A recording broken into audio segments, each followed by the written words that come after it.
Olá, tá lembrado de mim?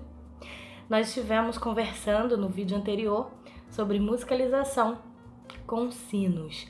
Eu sou Isabel Marques, professora de musicalização infantil há 7 anos. Dou aula em escolas, igreja, trabalho com oficinas de música e tenho uma escola de música, Marques Copley, ensinando musicalmente, onde leciono piano, teoria musical, percepção musical e flauta doce. E nós temos também flauta transversa com outro professor.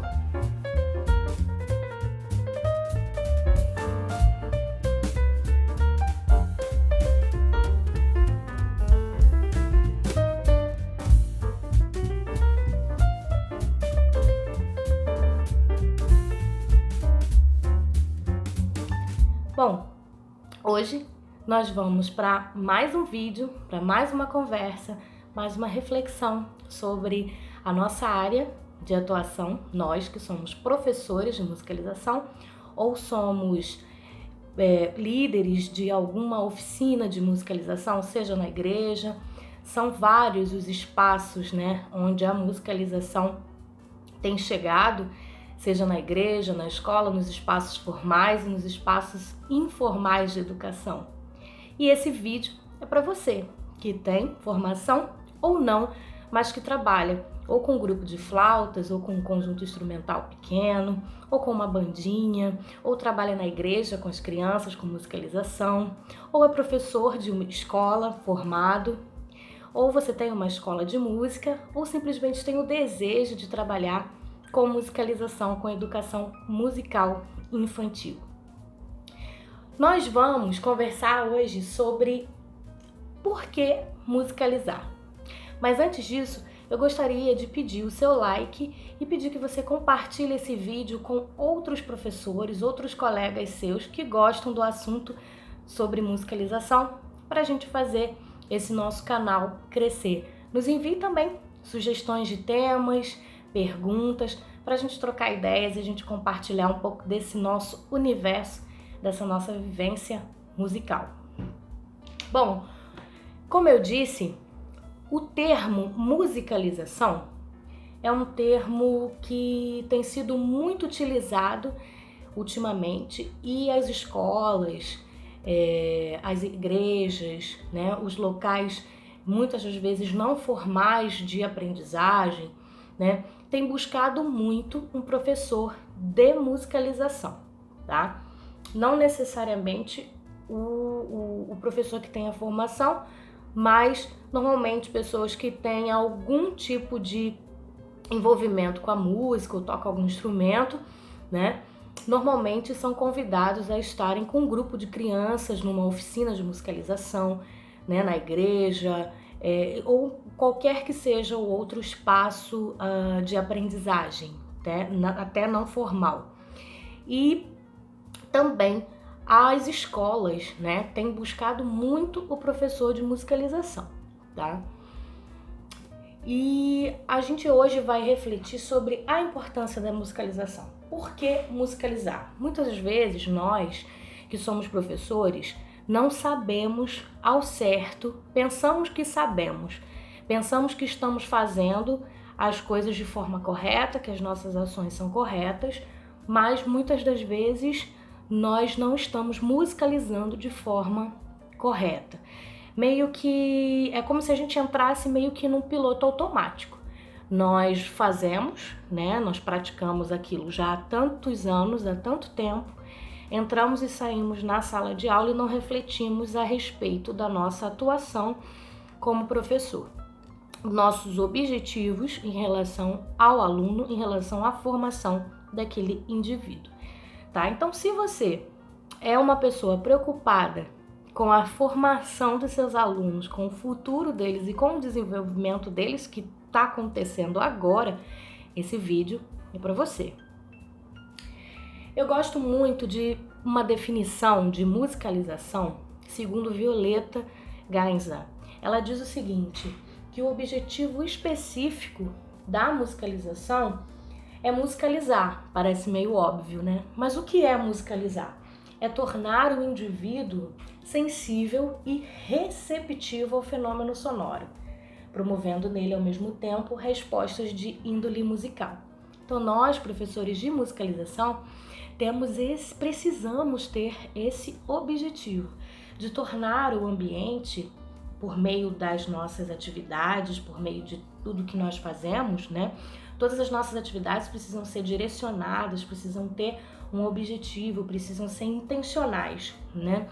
Com o objetivo de transformar aquele nosso ambiente em um ambiente propício, né? Um ambiente sonoro, um ambiente em que provoque estímulos, tá? E que ofereça estímulos e provoque respostas, né? Nesses alunos, nesses indivíduos, tá? O aluno que está ali participando da sua aula, participando daquelas atividades, né? Ele não está ali só para brincar, ele não está ali para passar tempo ou só para entretenimento, mas ele está ali para, enquanto ele está ali, ele está se desenvolvendo e você precisa promover esse ambiente onde essa criança se torne sensível e receptiva ao fenômeno sonoro, tá? E você vai provocar nessas crianças respostas de índole musical, tá? Gosto muito de Kodály, que diz que os indivíduos que vivem sua música da melhor maneira possível são indivíduos mais felizes. Então a música, ela traz alegria, ela traz essa sensação de alegria, de bem-estar. E realmente, se nós, professores, né, soubermos trabalhar de forma correta, com certeza nós vamos estar trazendo mais leveza, mais alegria para os dias, né, dessas crianças. Nós vivemos dias tão conturbados, né, e a gente percebeu aí nesse meio tempo aí da pandemia que a música realmente é uma ferramenta muito importante, muito transformadora, tá?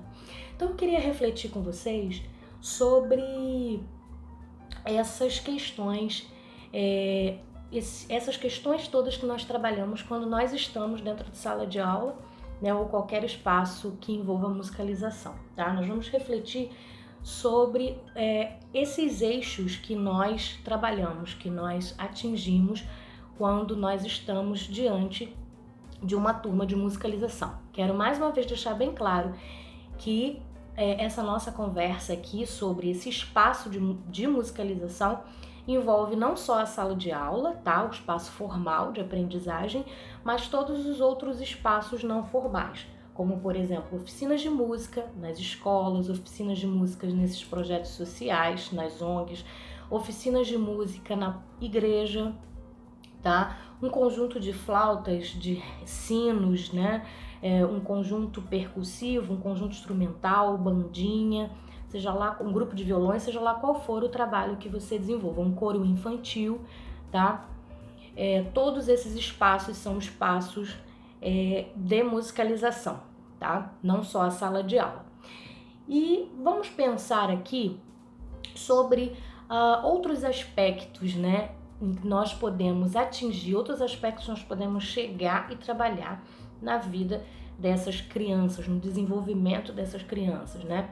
Além de questões musicais. Nós falamos aqui sobre Geisel, dizendo que nós precisamos chegar nesse ambiente, criar esse ambiente onde o aluno ele se torne receptivo e sensível ao fenômeno sonoro, e precisamos provocar respostas, né? Respostas de índole musical nesses alunos, mas nós temos outras questões também, não só musicais, tá? Nós, professores, ficamos muito preocupados em relação às questões musicais propriamente ditas, né? Em desenvolvermos, em trabalharmos os parâmetros musicais, ficamos preocupados com a afinação, ficamos preocupados com todos os parâmetros musicais, altura, timbre, duração, intensidade, desenvolver isso com as crianças. Ficamos preocupados com a percepção rítmica, percepção melódica, né? Mas nós muitas das vezes negligenciamos os outros aspectos e que são muito importantes para o desenvolvimento de qualquer indivíduo, tá? Nós vamos pensar aqui que a música, ela trabalha não só a questão musical, tá? Mas 3 eixos o eixo cognitivo, o eixo psicomotor e o eixo afetivo. Nós vamos falar um pouquinho mais sobre esses 3 eixos separadamente, tá? O eixo cognitivo tem a ver com a inteligência, com o saber, com a capacidade de raciocinar, tá? E não é novidade para ninguém quando nós trabalhamos com música, nós desenvolvemos essa questão desse raciocínio rápido, tá? Muitos dos meus alunos pianistas, eles e os próprios pais falam muito a respeito da melhora deles depois que começaram a estudar, o desempenho deles na escola, em outras matérias como matemática e etc. Depois começaram a estudar piano, tá? E eu costumo explicar que isso ocorre porque quando nós estamos tocando, lendo uma partitura, né, no nosso caso aqui, especialmente a partitura de piano, que são 2 claves, né, clave de sol, clave de fá, mão direita e esquerda, nós estamos fazendo essa leitura simultaneamente, né, essas 2 claves simultaneamente, nós exigimos muito do nosso cérebro, né, o nosso cérebro ele faz muitas conexões, tá? Acontecem muitas sinapses, né, quando nós estamos tocando piano ou lendo uma partitura pianística, tá? E isso faz com que o nosso raciocínio se torne cada vez mais rápido. Então, não é novidade, tá? Que a música realmente trabalha essa parte cognitiva do raciocínio, tá? A parte da memória, a parte intelectual do aluno, tá? Mas eu gostaria também que nós pensássemos sobre a questão social, tá? Elsa Lakshevitz, que foi uma regente de coro infantil, ela regiu durante muitos anos o coro infantil do Teatro Municipal do Rio de Janeiro, ela fala bastante a respeito disso, tá? Que a criança que é submetida à musicalização desde cedo, ela se torna um adulto muito melhor no futuro. É uma frase, uma afirmação um pouco forte, né? Mas é verdade, se nós formos refletir em relação a isso, nós vamos perceber que realmente nós, como professores de musicalização, nós temos essa responsabilidade, né? E ao mesmo tempo esse privilégio de atuar no desenvolvimento daquela criança e podermos afirmar, como Elsa Lakshevitz, que crianças que são musicalizadas, que vivenciam música, né, seja na escola ou qualquer espaço de musicalização, elas se tornam adultos melhores, adultos que conseguem viver melhor em sociedade. Cole Reiter tem vários trabalhos falando sobre a formação social do indivíduo por meio da música, como a música contribui para a construção do indivíduo em termos sociais. Então, para você ver como nós professores temos essa responsabilidade social também, de estarmos contribuindo para a formação daquele indivíduo. Porque quando nós estamos fazendo música, na verdade, nós estamos trabalhando princípios e questões sociais muito importantes, né? Num coro, por exemplo, saber ouvir, o saber esperar o momento certo de cantar, o momento certo de parar, o momento certo de sustentar, de cortar o som, de timbrar com um colega de naipe ao lado, de esperar o comando do regente, né? Quando nós tocamos em orquestra, da mesma forma, esse domínio que nós precisamos ter, esse controle em relação à questão do tempo, do andamento, de respeitarmos, né, as dinâmicas, o andamento, a questão da intensidade, de tocarmos forte, de tocarmos fraco, de irmos acelerando ou ralentando, retardando, staccato, legato, todas essas questões, né, nós desenvolvemos, né, nós estamos fazendo quando estamos fazendo música, né, seja cantando, seja tocando um instrumento, tocando em prática de conjunto, né, com um grupo maior, ou quando estamos cantando no coro. Então, para você ver que essas questões todas são questões sociais, né? Na vida em sociedade nós trabalhamos com todas essas questões, precisamos respeitar os espaços, né? Precisamos saber o momento de nos colocar, o momento em que falamos, precisamos falar, o momento em que calamos, respeitar o espaço do outro, estar atento ao todo, a toda a dinâmica que é a vida social. E nós podemos desenvolver bastante isso quando nós estamos num coro, por exemplo, quando estamos numa bandinha rítmica, por exemplo, quando estamos tocando na banda da escola, ou quando estamos tocando na banda da igreja, ou seja lá qual for o grupo musical, né? Então, para você ver como o nosso papel como professor, como líder de educação musical, temos esse papel, né? Essa questão da construção na vida, da construção social desse indivíduo e que está em pleno desenvolvimento, e isso vai repercutir lá na frente, né? Isso vai repercutir lá no futuro, né? Já está acontecendo agora, já está repercutindo agora e vai repercutir lá na frente, no futuro da nossa sociedade, né? Então é muito bacana tudo isso. E a gente, como professor, a gente precisa refletir sobre esse nosso papel social também por meio da música. Bom, existem vários estudos que dizem que pessoas que estão envolvidas em ambientes musicais, né, mais especialmente esses estudos falam mais sobre a questão da igreja, né, do espaço da igreja como um espaço de musicalização, de educação musical não formal. Fala disso, esses estudos, que esses indivíduos, essas pessoas que crescem nesses espaços de musicalização, se tornam pessoas mais articuladas, pessoas que conseguem se colocar melhor em público, falar melhor em público. Por quê? Porque trabalham a musicalização desde cedo, tá? Então, a musicalização, ela vai passar por essa questão cognitiva, questão da inteligência, a questão social, que nós estamos refletindo agora, também as questões musicais, tá? Porque nós estamos trabalhando todas aquelas questões musicais com os nossos alunos, e também esses eixos, além do cognitivo, o psicomotor e o afetivo, tá? Falar sobre o eixo psicomotor, né? É falar sobre movimento. Música é movimento, criança é movimento. Criança é muito enérgica, a gente costuma brincar que as crianças estão sempre no 220, ou melhor, para nós músicos estão sempre no 120 no Allegro, né? E elas, se você colocar, por exemplo, um exercício de mínimas e de semibreves, notas longas, elas talvez não vão ficar tão satisfeitas se você colocar um grupo de semicolcheias para elas batucarem ou para elas tocarem. Por quê? Porque criança é movimento, é vida, é energia, tá?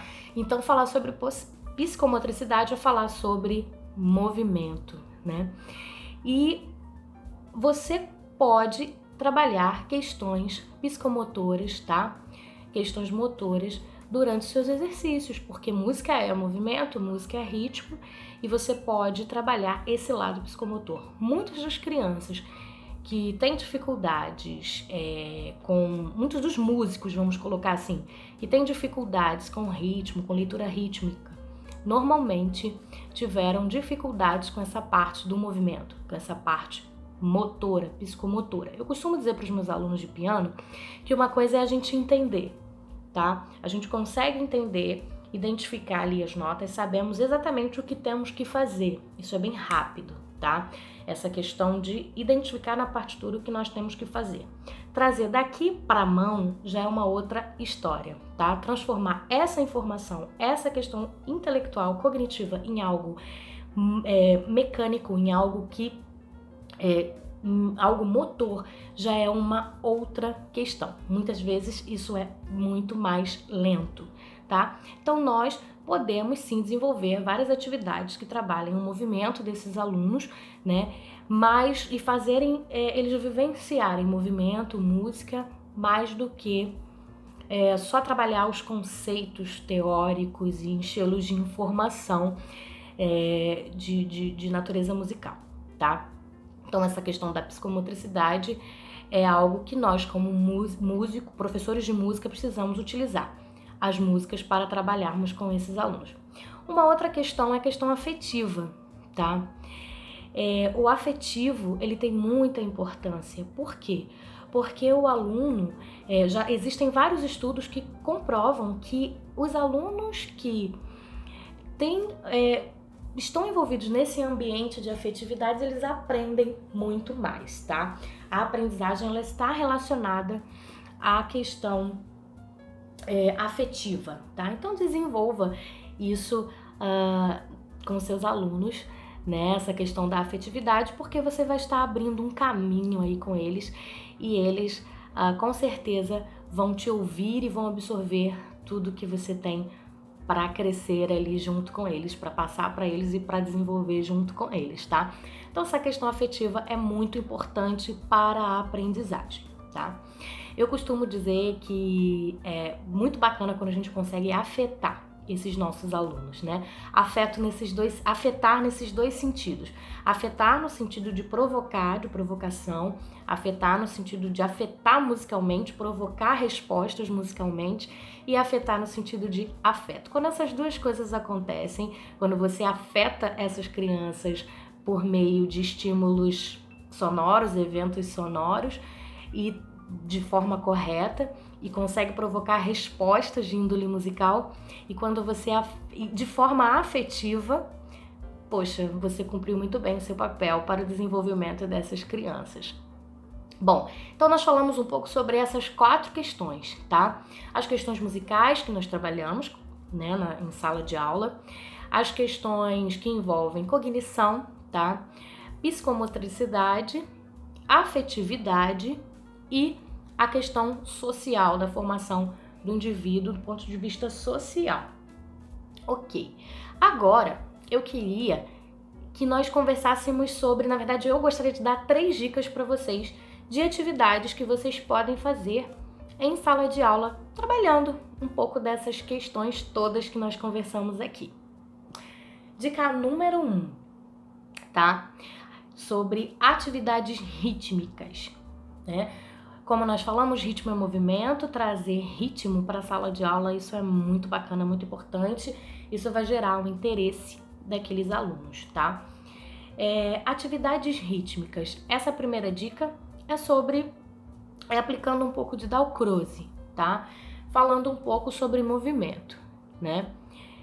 Você pode colocar um playback ou levar um instrumental, músicas de estilos variados e deixar as crianças dançando livremente ou batucando livremente, tá? Sem batidas já pré-estabelecidas, né? Nada disso. Deixa as crianças ouvirem a música, as crianças se expressarem, elas costumam fazer movimentos, né? De uma forma assim bem particular de cada uma. Deixa elas dançarem, se expressarem, vivenciarem a música, porque ao mesmo tempo que elas estão fazendo aquilo, elas estão internalizando, interiorizando o ritmo, interiorizando o movimento, tá? E isso tem muito a ver com o trabalho de Dalcroze sobre música, corpo, movimento, tá? Então você pode deixar, essa é a dica número 1, é deixar as crianças se expressarem e batucarem, pode ser com colheres de pau, com copos ou com qualquer outro instrumento percussivo, tá?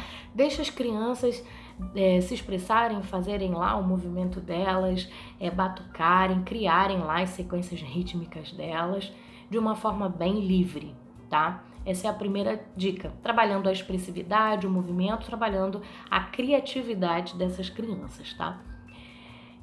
Dica número 2, nós podemos pensar aqui sobre as células rítmicas, né? Tá aparecendo algumas células rítmicas aqui na tela, elas são bem convencionais, são as primeiras que a gente costuma ensinar, tá? E você já pode trabalhar estabelecendo já essas batidas, né? Eu costumo trabalhar com o voo, o corro e o ligeirinho, tá? Semínima, 2 colcheias e 4 semicolcheias. Então nós temos voo, corro, ligeirinho, tá? Então, voo, corro, ligeirinho. Então, o voo, uma batida, né? O corro, nós temos 2 sílabas para uma batida, para um pulso. E o ligeirinho, 4 sílabas, né? 4 articulações para uma batida, para uma pulsação. Ligeirinho, Um, dois, três, quatro. Então, eu costumo dividir a turma em 3 grupos, né? O grupo do voo, do corro, do ligeirinho, sem dar nome aos bois, sem dizer quem é semínima, sem dizer quem é colcheia, sem dizer semicolcheia, sem dizer que uma vale meio, outra que vale 1/4, nada disso, tá? Lembra da afetividade.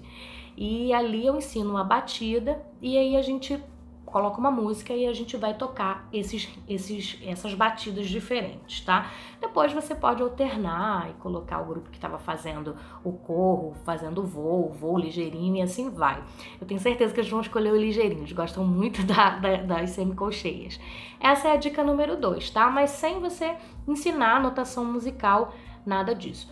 Você pode também, depois de um tempo, deixá-los criar sequências, tá? Rítmicas. Você pode trabalhar a memorização, tá? Com eles memorizando as batidas, as sequências rítmicas, né? Do coleguinha anterior, né? Pode fazer isso com você. Bem bacana isso. A terceira dica é já em relação à notação musical. Você já pode escrever, né? Aquelas células. Eu costumo ter os meus cartões, né, com as minhas células rítmicas, né? O que eu fazia lá atrás? Eu escrevia, né, semínima, colcheia, semicolcheia, na folha de ofício, ela grandinha assim, levava na papelaria, plastificava e pedia o rapaz para cortar para mim. Aí eu ficava com aqueles cartões com as células rítmicas, várias células ali. E ali eu colocava no chão aquelas células, ou você pode colocar no quadro, e ali você cria sequências, né, sequências rítmicas para as crianças fazerem aquelas batidas do voo, do corro e do ligeirinho. Só que agora dando nome aos bois, ensinando para eles o que é semínima, colcheia e semicolcheias, tá? E aí cria sequências, pede para que eles criem sequências também. E aí você pode formar, assim, grupos de bandinha, né, com uma bandinha mesmo, propriamente dita, mas se não tiver os instrumentos lá disponíveis, você pode trazer instrumentos mais simples, colheres de pau, potes, copos. Se não tiver isso também, não tem problema, você pode bater na carteira, você pode usar caneta, tá?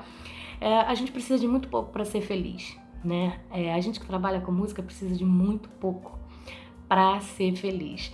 E você pode envolvê-los, né, nesse ambiente sonoro, rítmico, provocando esses estímulos, essas respostas, por meio da batucada, por meio dessas atividades rítmicas, tá? E aí eles já vão estar familiarizados, já vão ter internalizado, depois de bastante tempo que você trabalhou expressividade, a questão espontânea, livre deles, o movimento de forma livre.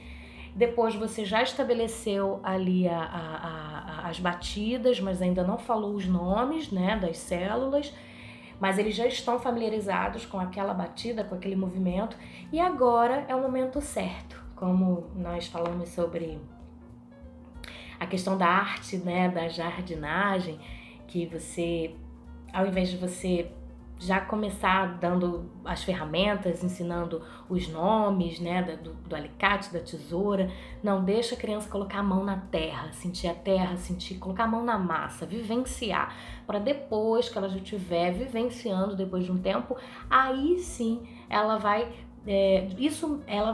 querer aprender sobre as ferramentas que vão na verdade são facilitadores para que ela execute aquela arte, aquela música da melhor maneira possível. Então, depois de um tempo que eles vivenciaram esses ritmos, essas batidas, aí sim você vem colocando, dando nome aos bois, e isso para eles vai ser muito tranquilo, eles já vão assimilar de forma muito mais fácil, porque eles já internalizaram, já interiorizaram aquele ritmo, tá? Bom, atividade rítmica é uma maravilha para todas as idades, tá? Você pode fazer isso com várias faixas etárias, tá? Você trabalha o movimento, trabalha a psicomotricidade, vai trabalhar a afetividade, as questões sociais, cognitivas, memorização, raciocínio rápido, resposta, tudo isso, né? E você vai estar contribuindo com a formação desse indivíduo. Conta pra mim se você gostou, qual dessas dicas você vai levar lá pra sua escola, ou todas, ou qual que você já faz. Conta pra gente, dá esse feedback, porque pra gente isso é muito importante. Bom, nós vamos ficar por aqui, mas hoje nós refletimos um pouco sobre isso, sobre a nossa responsabilidade. Não podemos nos esquecer sobre a nossa responsabilidade de formadores. Formadores do ponto de vista musical, porque estamos trabalhando com músicos em potencial, tá? Crianças que hoje podem fazer e já fazem música com excelência e podem se tornarem músicos profissionais também amanhã.